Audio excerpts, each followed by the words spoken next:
야, 이제 전화가 와서 촬영이 또 끊겼어. 자, 그래서 작품 전부 요약. 자, 작품 제목은 그리움이래. 자, 팸플릿의 설명은 화가 A가 화가였던 자기 아버지가 생전에 신던 낡고 색이 바랜 신발을 보고 그린 작품이래. 뭐 일단 그래. 그러니까 여기서 이제 뭐를 너희들이 바로 느끼면 정말 너희들은 국어의 고수냐면 이런 거지. 그러니까 이 사람이 살아온 어떤 그런 맥락주의적인 어떤 생각. 알겠지? 아, 대현 씨가 뭐 있잖아. 자기 아버지라며 아버지가 생전에 실던 낡고 막 발에 있는 거. 그러니까 어떤 그 주관성에 대해서 생각을 해볼 수도 있다 이거야. 그리고 또 뭐가 있어? 인상주의 비평이 있겠지. 특히 인상주의 비평. 왜? 이 사람 어떤 그 작품을 쓴 그 작가의 개인적인 어떤 그런 주관성, 자율성에 의해서 이 사람이 이렇게 지금 작품을 만들고 있구나 이렇게 생각해 볼 수 있는 거니까 적용이 가능해. 자, 화가 A 예술가 정신은 궁핍하게 살면서도 예술론을 잃지 않고 작품 활동을 했던 아버지의 삶에서 영향을 받았대. 작품 전체 따뜻한 계열 색이 주로 사용해. 색 어디서 나왔었어? 형식주의지. 네. 자, 비평문 작성을 위한 사관점. 읽어볼까? 1번. 자, 콜링우드의 관점을 적용하면 콜링우드 표현론이지. 정신적 대상 관념 감정을 표현하는 거. 약간 그 낭만주의 사조가 가지고 있었던 어떤 그 예술이라는 게 정확히 무엇인가에 대한 구체적인 디테일한 얘기였는데, 그래서 콜링우드의 관점을 적용 화가 A가 낡은 신발을 그린 것에서 아버지에 대한 그리움을 갖고 있었으리라는 점을 제시할 수 있겠군이라고 얘기를 하지 지금. 자, 어때? 아버지에 대한 그리움이라고 하는 것은 결국 자기 자신이 가지고 있는 감정이지. 네. 그렇게 대응이 돼. 그래서 그리움을 갖고 있는 점을 제시할 수 있겠군. 어때? 맞지? 틀린 거 없어. 자, 2번 맞지? D키. 자, D키는 아까 전에 그 누구였어? D키 같은 경우에는 제도를 얘기한 사람이지, 그지? 그래서 D키의 관점을 적용하면 평범한 신발이 특별한 이유는 신발의 원래 주인이 화가였다는 사실에 있음을 언급하여 이 그림을 예술 작품을 평가할 수 있다고 이러는데, 원래 주인이 화가였다는 사실이 이게 제도론하고 적합하게 이제 와닿는 부분이 있니? 전혀 없어. 왜냐면 이건 뭐냐면 일반인들이 느끼기에도 예술적인 형식을 가지고 있어 이러면 인정을 해주는 거거든. 근데 그렇게 일반인들이 수용을 해서 인정해준다라는 그런 맥락의 얘기가 전혀 안 들어있단 말이야. 개소리를 짓거리는 거지. 이거 쉬웠어. 근데 2번이야. 근데 이게 정답이 그러니까 이게 3점짜리 문제란 말이야. 이유가 있었을 거야. 3점짜리 문제인데 왜? 정보가 많아서 그래. 정보가 많아서. 정보가 22번보다 훨씬 많아. 왜냐면 보기까지 주셨으니까. 이런 문제 하나하나 푸는 게 너희들이 느끼기에는 되게 심플하게 느껴질 수 있어. 근데 정말 국어 잘하는 친구들은 이런 것들에 대해서, 그러니까 물론 다 그런 건 아니지만 하나하나가 되게 어렵다고 느껴. 실제로 그래. 근데 그 어려운 걸 해결해주기 위해서 조금 더 엄밀하게 문제를 풀기 노력을 하는 거지. 근데 공부 못하는 친구들 같은 경우에는 그냥 보고 쉽네 하고 이렇게 넘어. 그게 아니야.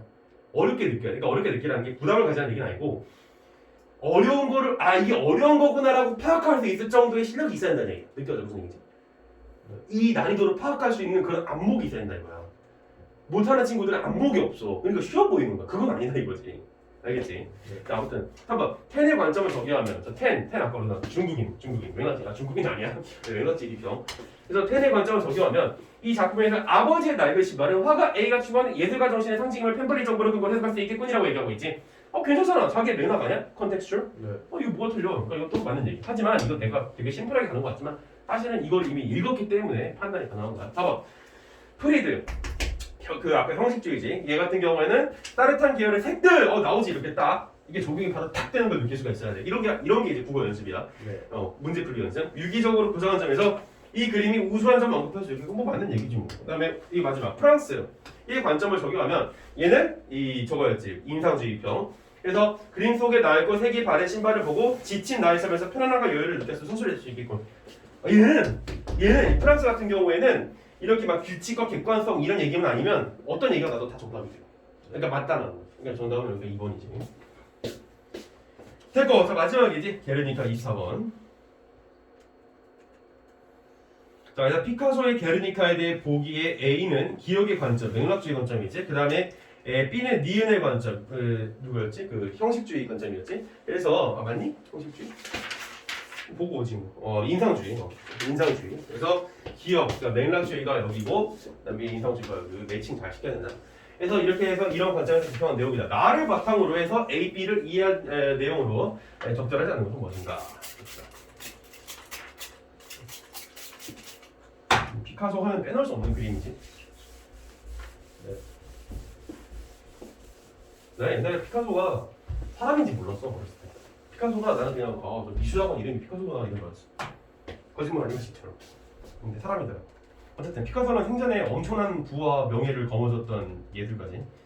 고우하고 반대야. 고우는 살아생전 개거지같이 살다가 개거지처럼 죽었어. 죄송하지만 난 고우를 좋아했는데. 그래서 A 37년 히틀러가 바스크 산악 마을인 게르니카에 30여 톤의 폭탄을 퍼부어서 수많은 인명을 지금 뭐하고 있는 거야? 맥락이지 누가 봐도 역사적 맥락이잖아. 그래서 이런 헬상한 비극적 사건의 참상을 울부짖는 말과 부러진 칼 등의 상징적 이미지를 사용하여 전 세계에 고발한 기념비적이다. 상징적이라는 얘기 나왔었어. 아까 기억나? 기념비적인 작품이다. 자, 그 다음에 B 인상주의지. 그래서 뿔 달린 동물은 슬퍼 보이고 아이는 양팔을 뻗어 고통을 호소하고 있다. 그래서 우울한 색과 기괴한 형태들이 나를 그 속으로 끌어들이는 듯하다. 그러나 빛이 보인다. 고통과 좌절감을 느끼지만 희망을 갈구하는 훌륭한 작품이다. 무슨 사이코가 쓴 것 같아요. 그리고 좀 힘들어. 자, 1번 A에서 1937년에 게르니카에서 발생한 사건을 언급한 것은 역사적 정보를 바탕으로 작품을 해석하기 위한 것이겠고 누가 봐도 맞는 얘기지.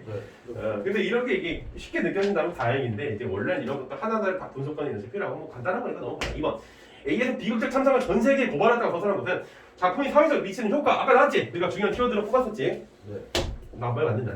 자, 그 다음에 3번 B에서 슬퍼 보이고 고통을 호소하고라고 서술한 것은 작가의 심리적 상태를 표현하는 것이겠군 이라고 얘기하고 있는데 작가의 심리적 상태 이거 어려운 문제였어 이것도. 자, 이게 어떻게 느껴질 수 있냐면 그 인상주의에서 자신의 생각과 느낌을 표현하면 되는 거야. 그치? 네. 근데 자신의 생각과 느낌이니까 이거를 갖다가 자신의 생각과 느낌이네 심리적 상태로 느낌이네 이런 식으로 갈 수 있다는 거야. 알겠어? 네. 근데 이게 중요한 게 뭐냐면은 PPL이 뜨고 편안한 초과를 쩔리기를 간대. 어쨌든 슬퍼 보이고 고통을 호소하고 서술한 것은 작가의 심리적 상태를 표현한 거라고 하는데 이걸 다시 보기로 들어가봐. 보기로 들어가면 뿔 달린 동물이 슬퍼 보이고 그 다음에 이제 아이는 양팔을 뻗어 고통을 호소하고 있다라고 얘기하는데 이거는 자신의 심리적 상태를 묘사한 게 아니라 그냥 이 그림을 보고 걔네들이 그래 보였다 이거지 자기가 그런다고는 아니잖아. 억측이지. 아무리 무한성을 추구한다고 하지만 그래도 이 정도의 상식은 통해야 될 거 아니야. 무슨 얘기인지 알겠어? 자신의 심리적 상태를 표현한 게 아니라 그림을 보고 그냥 이래 보여라고 자기 느낌을 얘기한 것 뿐이라고. 알겠어? 이게 틀린 얘기지. 정답 3번. 다음 B에서 우울한 색과 기괴한 형태를 언급한 것은 비평가의 주관적인 생각을 반영하기 위한 것이겠군이라고. 그렇지 뭐. 틀린 게 뭐가 있어. B에서 희망을 갈구하는 이라고 서술할 것은 비평가의 자론 상상력이 관련된 것이겠군. 다 가능하잖아. 이상주의선 이런 것들이. 정답은 3번이 되는 거지. 알겠어? 자, 여기까지. 되게 어려웠지? 어떻게 보면 진짜 이렇게 인문에서 문제를 이렇게까지 어렵게 되나 하는 생각이 들었었어. 좀 쉬었다가 나머지 문학 간단하게 보고 간단하게는 아니고 마무리해보자.